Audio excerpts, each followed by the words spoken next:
ఎవరైనా ఉన్నారా ఇక్కడ? గుర్తుపడతారా పోనీ? సీను. అమ్మా నేనమ్మా.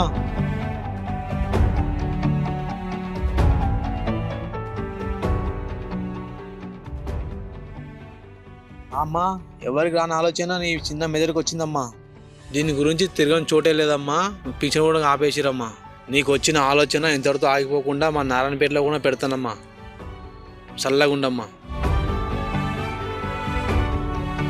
అక్క అందులో నా హాల్ టికెట్ ఉందో కొంచెం చూడు. తొందర పడకండి, చూస్తాం. శ్రీకాంత్ అంట, ఎవరైనా ఉన్నారా? శ్రీకాంత్. నరేష్. నరేష్ ఎవరైనా ఉన్నారా మీకు తెలిసిన వాళ్ళు? నరేష్.